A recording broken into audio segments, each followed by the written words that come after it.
if you've been in this dieting thing for years and years and decades, and you've lost the joy of eating, God wants us to sit down and fully enjoy what we eat. So, but there's a balance.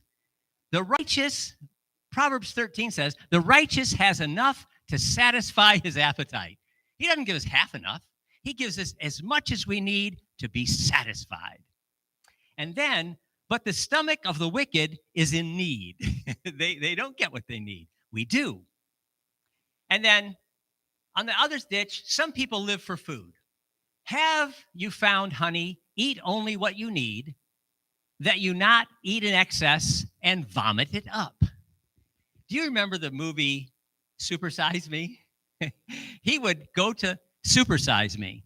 So Super Size Me was a video that came out 15 years ago. And he went to McDonald's every day, 3 meals a day. And every time they said supersize it, he said yes. He gained 22 pounds in 30 days. After a week, his doctor said, your liver is shutting down. You need to stop this or you're going to kill yourself. Because instead of eating 2,500 calories a day, he was eating 5,000. And so his body knew that. After about a week, he would eat and he would throw up. And he would eat and he'd throw up. And he did that for a month. And he gained 22 pounds. And to prove that you don't want to supersize things. Well, the Bible knew that way back and said, you don't want to have an excess because you will vomit it up. So gluttony is a sin because it disrespects our body.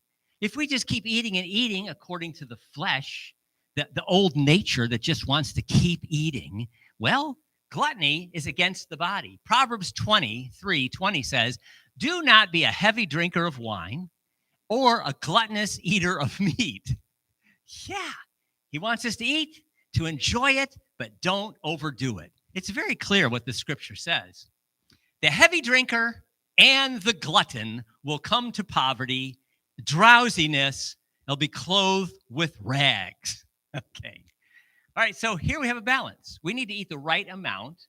We don't want to just be scared of food and not eat it. We need to love it and eat it, but we also don't want to overdo it. So then why do we eat mindfully, which we're going to do today? And that is, we need to enjoy our food more. We need to eat it slowly and actually enjoy it. I think I told you a story the other day, last time, but I was having Walter over. Walter and Tammy came over, and Rosie brought out some chocolates. And I chop. In about 33 seconds, I had eaten that little square of chocolate.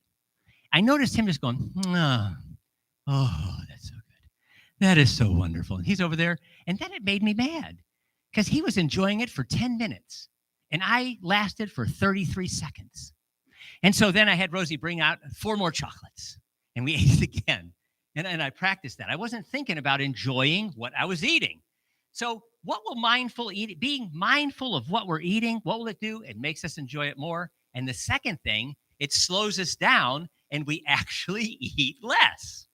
What a win that is. Enjoy your food and your satiety signals that are built in here. If we eat lots of chocolate, I can eat, I don't know how much I can eat. From 6 at night to 10 at night, watching TV, I could eat, 50 of these. Just keep eating. All right. And so I miss the whole idea of eating slower so that our body can realize what we've eaten and we enjoy it. We need to eat and not fuel to enjoy it. Our body has time to register it. It's built in here that when we eat, our stomach distends and it sends hormones to the brain and says, you're full. Oh. And when you start getting fat and sugar into the intestine, hormones go out and go, wow, we've had enough food. But it takes a minute. It takes 30 minutes or so for that all to happen. And if you sit down and eat in 4, a Big Mac and fries and a milkshake, and you've eaten 3,000 calories in 5 minutes, your body doesn't have time to do that. So as you eat slower, your body has time to register it. And so you can feel full longer. It takes longer to get full, and you stay full longer. So what are we going to do now? What's our class tonight is, don't eat while you're doing something else. I've been so guilty of this in my life. I spend most of my eating time, I used to, in front of the TV, but I haven't watched the TV in the decades. I don't know. It's been a long time since I sat in front of the TV and did anything. And while driving, I can sit. I remember years ago when I was eating Oreo cookies and lots of potato chips, and I would sit down and turn the TV on when I was young, it's before I even had kids, and I would just sit there and eat and eat and eat and eat and eat, and I could eat an entire bag of chips. It's probably 2,000 calories, and also it's gone. And I thought, who stole my chips? And I just ate them mindlessly. And then the same thing with driving. You can get in a wreck driving too. Balancing this thing and balancing that thing and trying to eat at the same time. And you're driving. And so the idea is when you're driving, you need to be driving. And when you're eating, you need to be eating. Don't eat while you're distracted in any way. Make the focus of eating. When I'm in Italy, I just love the Italian. So we used to bring Italian professors from the Apicius, the Culinary Institute in Florence. For 10 years, we brought them over every year. And they did Mediterranean cooking classes. I would go back to Italy with students every year, and then we would go to the Culinary Academy, and we'd make food, and we'd eat it. And they always had these big meals. They're all skinny, and yet they eat these huge meals, and they eat them slow. One night, the students didn't come back in time, and I'm sitting there at 2 a.m. I was so mad. They came in the door. I said, "You do this again, you're going home. You get that?" And they go, "Oh, don't send me home." And as they came in the door, I yelled at all of them. The next night, one of the ladies that was there, one of the girls' fathers, a general in the Army, he invited us over for dinner. So we started about 9:30, 10 o'clock. I had told him the night before, if you're not in by midnight, I'm sending you home. And so this meal went on for 2 hours at the general's house. And the students, it was about 5 after 12, and they said, "Dr. Painter, it's after 12. You're supposed to be home." I thought, you stinking student. And so they do that. They make the focus of eating. I just love it. When you go there, you just sit down to this huge meal. Every meal you do it. What's interesting is we had Diletta Frescobaldi come to our house. And so in Italy, there's 2 famous wines. Frescobaldi wine is right up there at the top. They've been making wine for 700 years. And she's this skinny little lady, and she hurt her leg, I think, and we brought her to the house, and she taught, and then we carried her around, and she stayed at her house. She would have breakfast, and she'd have this little tiny, she's starting to eat some breakfast. Okay, and she'd have this little tiny bowl of noodles, of spaghetti, about 100 calories, or a little piece of toast with some marmalade. And I said, "That's it?" She said, "Yeah, I just need something in my stomach." Okay, fine. So she ate this tiny little meal because she's a tiny little lady, but she had this little thing. She sat down and she ate her little tiny bowl of, spaghetti.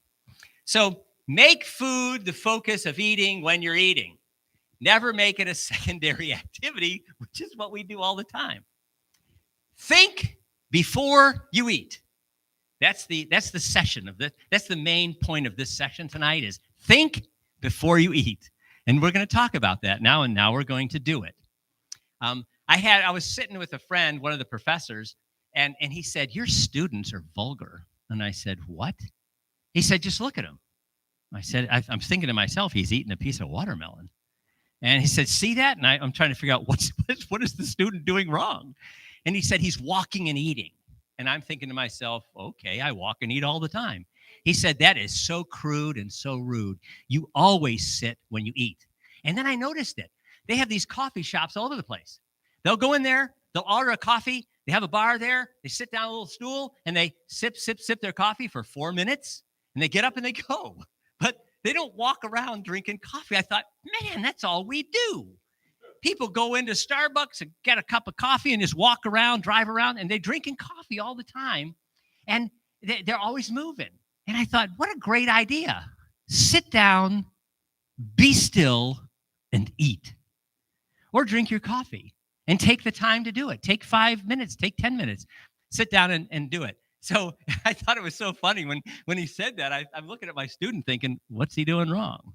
He's walking over there eating a piece of watermelon. All right. When we eat today, in just a moment, we're going to take time to look at the food before we eat it. And Jeremy came in here and he saw this food, and I said, "You can have this bag of chips, And he goes, good. And I said, well, wait a minute. You can only eat one. And so Jeremy took a chip, and he said, what about the rest of the bag? I said, you don't get it. And I said, this is part of our class tonight. I said, I'll give you the bag to take home, and you can do one of two things. You can eat one chip per hour, or you can wait till tomorrow, and then you can eat the whole bag, but you have to have the bag within sight for the rest of the day. And I said, tell your wife that. He said, okay. So we went home, and he told his wife, you need to look at it. You need to think about it. We'll take it out in just a minute. We'll start with the chips. Focus on the aroma. What does it smell like? Does it make your mouth water when you take a chip that you like that's really savory and you smell it and you start to eat it? What does it do? Most of taste is actually smell. Almost all of it is smell. There's a little bit of taste. We'll talk about that in just a second. Analyze the first bite and think about it. This is what we're talking about. There's a surface. It can be smooth. It can be rough. It can be kind of chalky. It can be grainy. It can be really satiny and silky. There's all kinds of different textures of food. Think about this. Think about eating a potato chip. Is it pretty good? Now take the potato chip and put it in water and let it sit there for a minute and a half. And then pull the soggy potato chip out and eat it. How enjoyable is that? It's lost it. Take really smooth pudding. And in this smooth pudding, then you can put something in it that's grainy. Like grains, take grains of sugar and put them in there. And it's still sweet, but then you're eating this pudding, instead of being smooth, it has all these little things in it. Or let the pudding sit there for 4 days, sitting out, and let it dry out. So it's got a dry little cap on the top of it, and it's kind of rubbery, and then eat the pudding. How good's the rubbery pudding? See, so we need to enjoy the things we enjoy, and when we eat it, think about that as we're eating it. Now, this is taste and aromas, and I'm going to look at the aromas first, because you've got these flowery, fruity, herby, think berry-like, citrus-like, floral, nut-like. Here's the sugar, browning sugar. It can be nut-like, malt-like, candy sweet. It can be syrupy-like. Think about what is actually like when you smell this and you're eating it and the aroma comes out. Think about what it smells like. And then there's also then this carbony. It can be smoky. We like things smoky sometimes. Is it spicy? Is it warming? Is it kind of pungent? Think about what it smells like when we eat it. So how do we do it? We taste it. Notice the texture before you chew. Chew and notice what's happening. Actually put it in your mouth, and before you chew it, think about it as it's sitting in your mouth before you start crunching on it. And then, is it sweet? Is it salty? Is it bitter? Explain the flavors. So take your favorite snack chip that I gave you that you're supposed to really like, because you picked the one that you like. And I want you to pull it out and then try. First, what does it smell like? I mean, I can eat a bag of these Cheetos in no time flat and not even notice that I'm eating, because all of a sudden the little tiny bag is gone because I was fueling. And so what does it smell like? When I smell Cheetos, that cheesy smell, and I can tell my mouth is already watering. So if I start drooling, it's not me, it's the Cheetos. And so when I smell Cheetos, it has this savory flavor to it, and I can tell my mouth is already watering. And so take one of these, put it in your mouth, and don't crunch it for a minute. Just put it in there and have it sit there before you crunch it. And then think about it when you take the first bite. Do you smell it more? Does it have more taste? What does it do?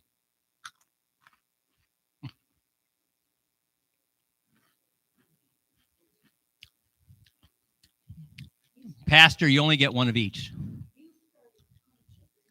I did. I started crunching. Jeanette said I started crunching instantly, and I did. And so, Pastor, we're taking one of each of those, and we're starting with the chips right now, and we're going through, after your counseling appointment, we're doing this. We're tasting it. We're looking at it. We're talking about the texture, putting it in our mouth. Before we chew it, look at the texture, then take a bite of it, crunch it, and think about the texture. And Jeanette pointed out, you crunched it as soon as you put it in your mouth. You didn't even do what you said. Well, because the pastor walked in, and I had to get it out of my mouth fast. Because the pastor walked in, I had to talk to him. You can see I have a problem. You can see I have a problem with this. I'm actually teaching myself as I go along with this, because I tend not to do this. So as you do this, as you take one of these, I mean, my mouth still waters as I have this and I smell it. My mouth is still producing saliva. So we're going to eat one more of these. And I want you to think about one thing. How good does it taste the first time when it hit your mouth and you chewed it? Does it taste better this time, or does it have less appeal because you just ate it before? And suppose you ate 20 of them. The 20th one, does it taste as good as the first one? My fingers are orange. Yep. You can have two. Unlike Jeremy that I talked to earlier. So as you crunch it, it really has part of the sensation of enjoyment with these is the crunch. And Pastor, we talked about the fact of taking a potato chip, putting it in water for a minute and a half, and then eating the wet potato chip. Yeah, it has lost all of its crispness. Right. Now, I'm going to think of this is now, that was smell. Now we're going to talk about taste on the tongue. So the sweetness is right here on the tip. And you notice that when we get to the chocolate we're going to eat, people go like this a lot, and they're trying to get it on the top of their tongue because that's where the greatest amount of taste buds are for sweet. And then salty is on the side, sour is back here, and bitter is on the back. So if you eat something that's really sour, next time you do it, we don't have anything here that's sour, but you get acidic on the sides of your tongue. You can feel it on the side of your tongue. Bitter is on the back. I think that's the way God made it, because many things that are toxic are bitter. And so if you're walking around and you don't know a new plant and you grab a plant, that's bitter, you'd spit it out. And so sometimes if it's bitter enough, it'll give you a gag reflex on the back of your tongue. So bitter is not always the best thing, but sometimes it is. Umami that wasn't even a word when I was in school. Nobody knew the word umami. But it is a sensation that you get. It's not one of these four. That's a sensation that you get like when you have foods that are fermented, like maybe fermented soy, and you get this umami taste to it. There's actually a food called umami, but it comes from that taste that's not one of those four. And with umami is heat. And so these are not just on your tongue, they're all the way around your mouth. They're in there, but their greatest concentration is right here. And so you can get this warm feeling that's not really a taste. And so this then you can look at, what are these so here's sour, that's one of them. And so it can be wine or sour, it can be really hard, it can be tart, it can be tangy. I mean, I don't like sour. People eat Sour Patch Kids, and my kids and grandkids eat these sour things, and they make your mouth water, and it's just nasty. I just don't like it. But some people like tangy. And then sweet can actually be really delicately sweet, a mild thing, or it can be really kind of bold, pungent, piquant is the name they have here. So sweet, there's a variety of things you can say about sweet. And then we get down here to salt. It can be astringent and rough. Have you ever taken salt and just put it on your tongue? Have you ever licked salt? I've done that before. Just what's salt taste like? I'm going to lick it. And it's the most horrible feeling because that salt is so sharp and rough. But man, I'll eat food that doesn't have any salt in it. And I'm thinking, what's wrong with this stew? Salt. And I'll put the salt in, and the salt adds this really soft flavor to it that I didn't have before. And then bitter. Bitter can be a variety of things. It can be just alkaline. It can be harsh. It can be very pungent. This phenolic smell to it. Creosol is a nasty kind of a thing that it's also bitter. So bitter is another thing that can be enjoyable. Now, the slow food movement. So let's go back. We tried the Cheetos. We're going to go back through this whole thing and talk about raisins. Over the course of time, and I've studied this for 25 years, it seems like when people do this testing, they end up using raisins. And so you just take one raisin. Have you ever eaten one raisin? Have you ever eaten just 2 chips in a row? This could be the first for you, all of you. You're 60, you're 70, 80, and it's the first night of your life that you've eaten 2 chips and stopped. Is that true, Pastor?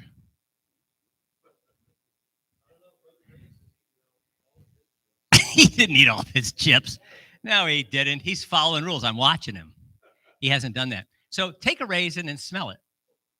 What does it smell like? This reminds me of money because Sun-Maid Raisins paid me for 10 years. And I would go in there and the whole plant smell this box of raisins. And it's got a different smell when you smell the whole box. I guess I can see how you would say tobacco because it does have a very unusual. When I go into Sun-Maid plant and I smell it, the whole plant filled with tons and tons and tons of raisins smells like smelling that box. And that's a very pleasant because I'm always going to Sun-Maid Raisins for 10 years when I work for them and telling people about the health benefits of raisins, which we don't have time for. But you can smell this. You can smell it better looking at it. And then put it in your mouth, but don't chew it. And just the texture is just weird. Some people hate it. Some people love it. That texture of raisins. And then chew it once or twice. What did you do? What did she do? She's on her knees back there. What happened? Are you praying? Did you drop all your raisins? Just one? That's very nice of you to crawl around on the floor like that just to get that raisin and keep our sanctuary clean. So you taste it. He says no taste. What do the rest of you think about taste? There's not a whole lot of taste to it. Now I want you to take like 5 of them and put it in your mouth. And again, wait for just a minute and to feel it in your mouth. And then start chewing it. First chew with 4 of them in there. What is it like? Chew it 2 or 3 times. What's the first sensation you get? Is it sweet? It's really sweet. They're one of the sweetest things you can eat. And as you chew it, does it change? Do you get more flavor, less flavor? Does it finally go away? You know, as long as you don't, my problem with what I just did, and mistakenly, is I swallowed. I didn't want to swallow. I wanted to keep chewing them. If you're still chewing it, just keep chewing it for a while and tell me what happens to it. Because it's hard to chew a raisin or a grape more than a couple times. You take a grape, chew, and it slides down your throat and you swallow without even thinking about it. So it's very difficult to get nutrients out of a grape skin because you chew it twice. And so if you're still, what? It makes more saliva as you chew it. It does bring more saliva. If you've ever thought about it, you cannot eat anything that's dry. You cannot swallow it. So take a piece of bread, put it in your mouth, chew it twice, and try and swallow a dry piece of bread. Well, you can't do it because you have to hydrate it so that it can slip down your throat. Or it just gets halfway and you breathe it and you get choked. So if you were able to do that, fine. If you're not, then I've got 4 more raisins here. And I'm going to put in my mouth and I'm going to chew them. And I'm going to concentrate on keeping that in my mouth without letting it swallow. See if you can chew it 50 times. You're still chewing your 4? Good for you. See, I let it swallow. And as I keep chewing it, like the pastor said, water's building up. Saliva's building up. And I'm trying to keep the fruit in my mouth. But as the water comes, you got to swallow or you choke. So as you keep chewing it, does it get more flavorful? It just kind of, as it gets wet, as you chew up more of it, more of the skin is broken, and it goes all over your tongue, and you can feel it. You can taste it. It gets stronger. One of the goals is chew your food as much as you can without swallowing. And you'll have no idea what it does for your digestion because your stomach has to break everything down you eat. And if you just chew it twice, it has a real hard time breaking things down. The more you chew it, the easier time your body has at digesting it. So that raisin's still in there. Those 4 raisins, it's hard to do it with 1 raisin because you just lose it. But if you can chew food a lot and just keep enjoying it, because as you chew it and the saliva keeps increasing and it spreads it over your mouth, it can be really, really flavorful. Okay. And now we haven't gotten to this yet, but we have a bag of nuts. There's 2 kinds of nuts. Socorro, you said you don't eat nuts. Someone said they don't eat. Oh, is that you? Jeanette doesn't eat nuts. Okay, so you have 2 kinds of nuts to choose from here. You have almonds and walnuts. So almonds and walnuts, again, this is a great food. I'm going to set this down for just a minute because I can't get the bag open. And Can you open the bag for me? I can't get the bag open. All right. So this is a group of walnuts that I have here. Hopefully at home, if you have time to get some food and to try it and just to go through the exercise with us, that would be great. And so I have not even a whole walnut here. I've got a couple of pieces of it. But do the same thing with a walnut then. Take it, put it in your mouth, and then think about it before you start chewing away at it. And I won't chew because Jeanette is watching me. If I chew, she's going to get upset again. There's not any taste to it to me. Okay. There's not really any taste to it right now. I can taste the walnut a little bit, but I don't taste much. It's kind of like what you said, Pastor, that when you take it, the raisins, you don't really taste much on the skin on the outside until you chew it and break those cells. So go ahead and chew it once or twice. And now you can get that's a nice walnut flavor. And again, my mouth starts watering, not as much as with the raisin. The raisin, for some reason, makes my mouth water more. So chew it up a couple of times, keep it in your mouth without swallowing. And as you chew and it gets more broken up, you notice that there's more flavor there. It just keeps increasing as you chew it. And so God said for us to enjoy what we eat, and that was our first principle today, is chew slowly, chew it well, and enjoy what you eat. And it really is nice. I would actually, but I don't have time now because we're running out of time here, but I actually, well, yeah, we'll have time. I like sweet, and so I'm going to take 3 or 4 raisins, and I'm going to eat them with a nut. It is actually my favorite thing to do when I travel, and I'm heading off on a plane tomorrow. And so you have a nut, and you have a couple of raisins with it. So try that now. Take the nuts with the raisins and chew it up. What do you get? Now there's 2 different textures in your mouth. One is a soft texture, and one is the crunchy nut. What?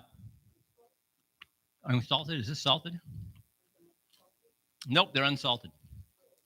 They're not salted. So, but now think of the flavor of those 2 things together. The sweetness that we really liked, if you like raisins, it's sugary, and the nuttiness of the nut, how it's nutty. As I chew it, and again, my mouth is really watering again, and I can taste the sweetness on the tip of my tongue. On the sides of the tongue is acid, but sourness, but there's not a lot here. But sour really makes your mouth water. And still, this is making my mouth water quite a bit, eating these nuts and raisins. What do you think about the combination of raisins and nuts together? How does that taste? Is it a nicer taste because it's more full? It has more different kinds of aromas in it? Yeah. Yeah.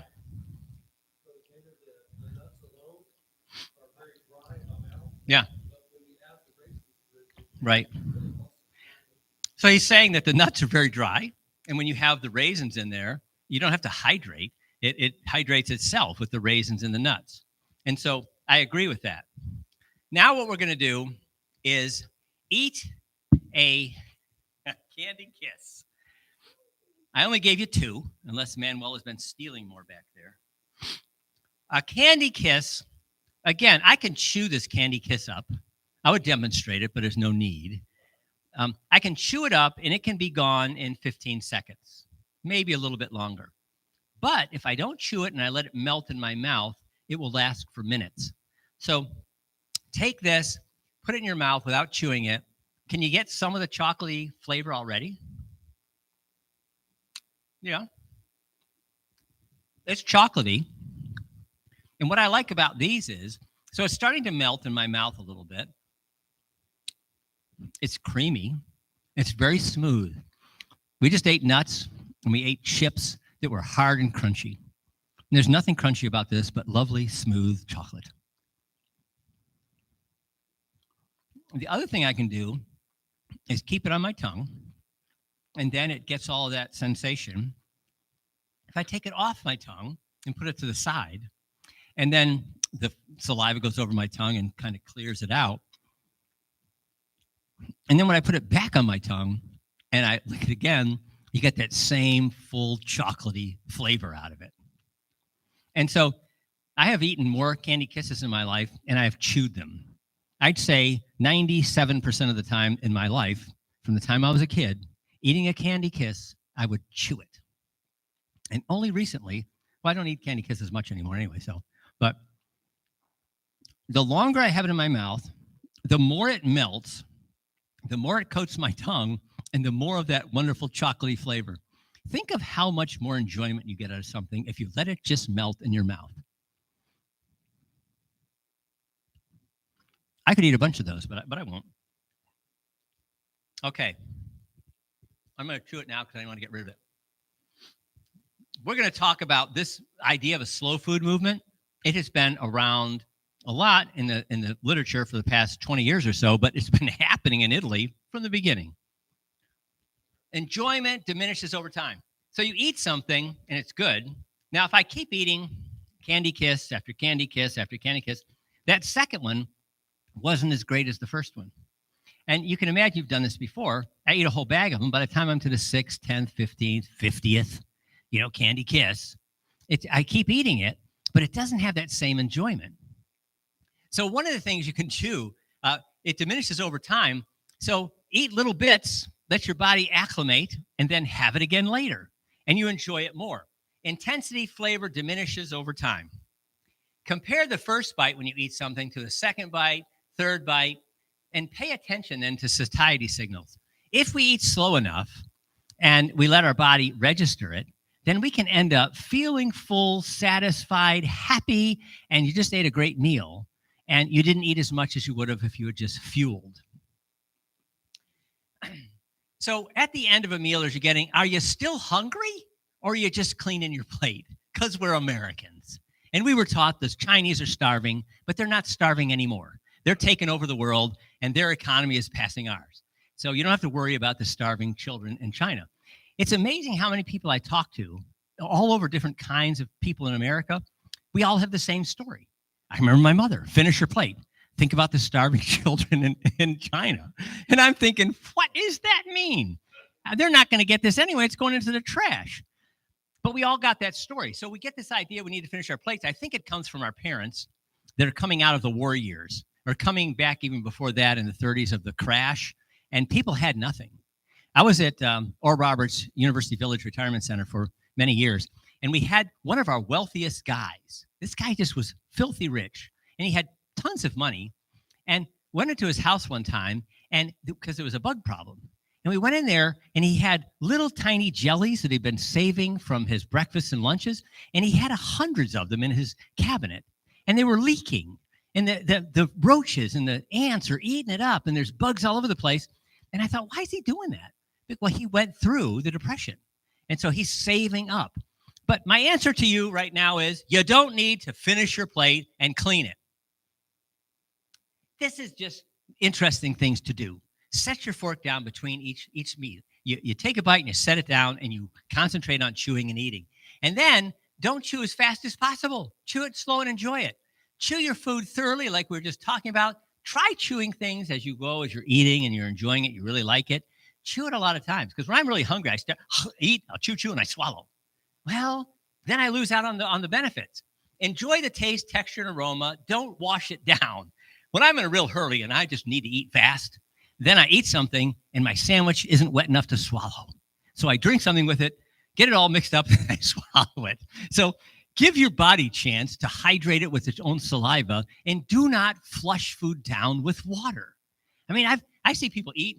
If you've ever eaten those pig out things where you eat as many hot dogs as you can, and a little guy my size eats 50 hot dogs, and they dip it in water. They dip it in water, chew, chew, chew, dip it in water, chew, chew, chew, because they can't take the time to let your mouth hydrate it. So they wet the hot dog and put it in their mouth. They wet the hot dog. Have you ever seen those?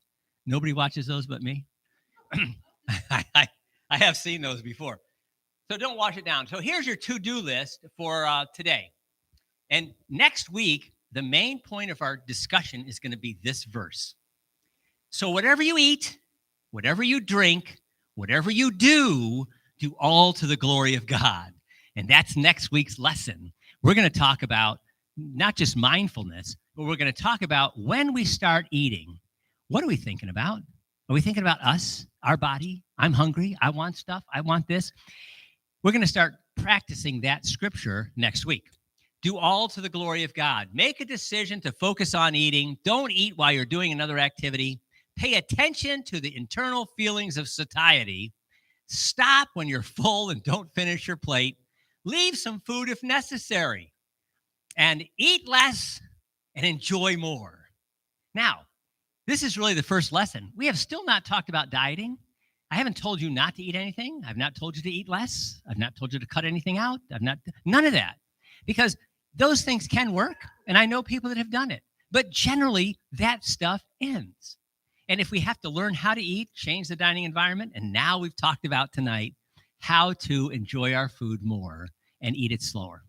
So this is what we're doing this week. And next week is going to be 1 Corinthians 10. We'll talk about stopping cravings. What do we do? How do we do that? But these are the things you want to commit to now. Focus on eating when you eat, and eat less and enjoy more.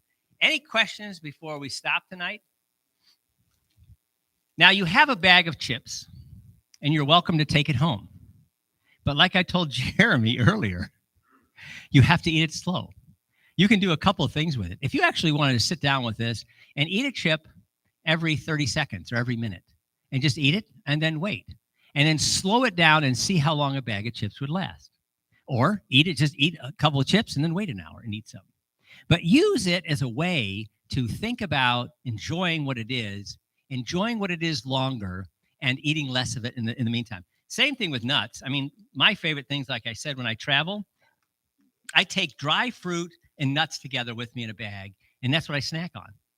They're both very filling because they're both full of nutrients, full of fiber, full of phytonutrients, and they fill me up. So if I'm hungry, I grab a couple of handfuls of that and I eat it and I'm fine. And you can't take any chocolate home. We're going to use that next week. Next week, I have chocolates for you. Rosie bought them. And you're going to pick your favorite candy bar. And we're going to eat it slowly and see how long you can take a little dinky, fun-sized candy bar and make it last. Because generally, you do it in 1 bite, 2 bites, and within 45 seconds or a minute, the thing's gone. And so we're going to see how long we can eat that candy bar and how long we can take to eat it. Maybe we'll do a test, and we'll see who wins. And whoever wins gets all the candy. Well, if they ate it slow and they enjoyed it, then they're the one that can use the candy because they won't pig out on it. Maybe. I don't know. All right. Any questions? Yes.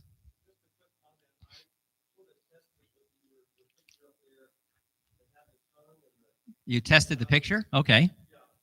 The sweetness? Yeah. Yeah. On the back. Right. So if you get it back on your tongue where all the bitter receptors are, you're missing it. And without thinking about it, we do this and we kind of put things on the tip of our tongue, trying to get the sweetness because we do. So that's good. You prove the point that those taste receptors are on the front, and to get the full taste out of it, you want it in the front. All right. You have your assignment for this week, and we'll see you here again next Wednesday. Thanks for coming. Thanks. You're good. Thank you, Scott.